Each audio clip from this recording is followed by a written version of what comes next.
Okay, lots to get through. It's time for US News now with the Queen of American showbiz, royal and political reporting, someone I always agree with. It's Kinsey Schofield. Hi, Kinsey. Hi, Mark. Good to hear your voice and see you. Tell me about the Sussexes' work divorce. Well, first of all, I would just like to congratulate the Sun on catching up with me, because I've been saying this for over a year, that we would see Meghan branch out and try to brand herself to prove that she's something beyond a prince's wife. And we saw a lot of that this week here in Los Angeles. Two sightings of Meghan Markle actually on Thursday. One was Thursday afternoon when she was at an Italian restaurant in the heart of Beverly Hills, lunching with the same designer of her Givenchy wedding dress.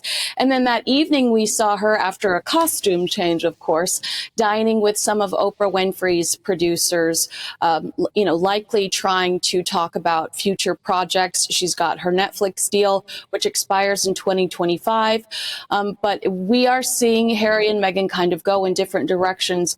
But Meghan, we do see her show up to support Prince Harry when it comes to Invictus. And then every once in a while, you kind of see Prince Harry insert himself in some of Meghan's projects. Like, it was his idea for her to have a male-dominated podcast episode of Archetypes. Kinsey, what drives their relationship? Is it love or is it business? I think that they are crazy in love with each other, but I also think that they have isolated and alienated themselves from everyone that they've ever known, really, that it kind of clinging to each other, because who do they have left? But I do think that they do love each other. They are driven by money, because that's what they need to survive. And, we're seeing a lot of them leaning on that royal brand while trying to pretend like they're not. Tell us, who is Martha Stewart, and why might Meghan Markle be the new Martha Stewart?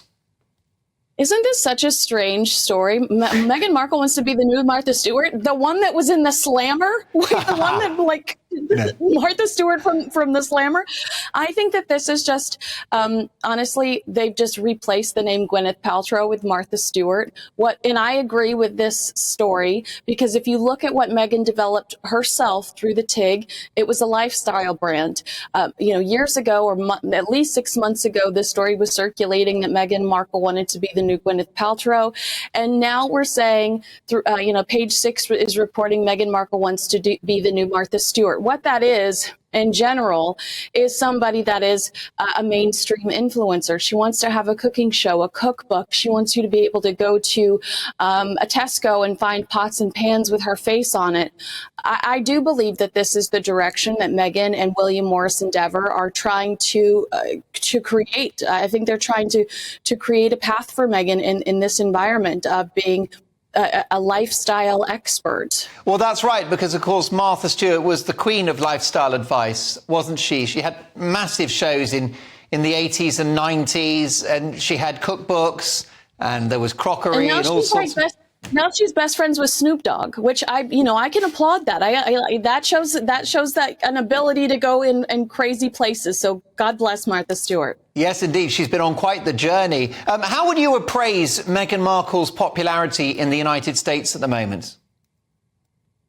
I don't think it looks good for Meghan to be thrusting herself into the limelight in the midst of the King and Princess of Wales's health concerns.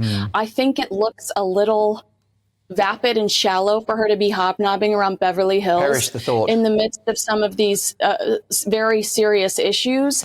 But they really lack self-awareness. That's something that we've seen throughout the last several years. I think that she doesn't believe that their health concerns are her concern, and she's moving forward. Of course, she would challenge those views and argue that she's very worried about the health of her family members, but you're entitled to your view, Kinsey. You mentioned the King, reduced to tears as a result of the outpouring of public support following his cancer diagnosis. That's right. This is just kind of a comment that he made to Rishi Sunak about how moved he was. And I actually, if anyone's interested in writing the King, I put the address on my Instagram because I did. It was important to me to reach out to him and tell him how devastated I was by the news. It really shocked all of us. I think that he is such a sensitive soul. And he is a sweet man. And if you can reach out to him, please do let him know that you're thinking about him, if that's the way you feel, because I think it's lifted his spirits quite a bit. Well, most definitely. We wish him well. Let me tell you that I wrote to him, Kinsey. I wrote to the King, and he loves the show. I know he does. I'm sure that, he actually really does love to watch and listen to radio and news. So whenever I'm there, I'm always like, I wonder if the King just saw me on. I've got the letter somewhere, and it says one watches GB News and Mark Dolan tonight. So very, very flattered. Listen, let's talk about the King of GB News, Nigel Farage. He's been in the United States, Kinsey, at CPAC, which is a kind of a conference for people on the political right in the United States, Republican supporters.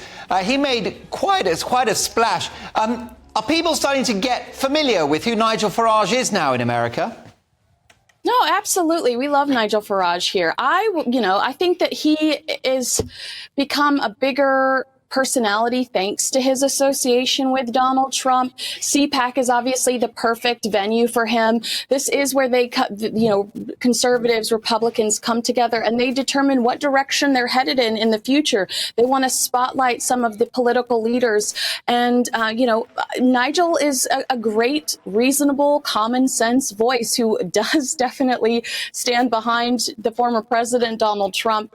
And he's got great stories about where he comes from and what's going on your side of the pond and how we can avoid seeing some of those same things come over here. Well, indeed. And interestingly, a majority of my viewers on Mark Dolan tonight have voted in our poll saying that they think that Nigel Farage should be the next UK ambassador to the United States. That would be a great platform for Mr. Farage, wouldn't it? Oh, absolutely. I think that he would wear that title with flying colors.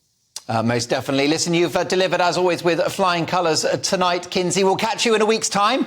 Do check out Kinsey's brilliant website, To Die For Daily, and her podcast of the same name.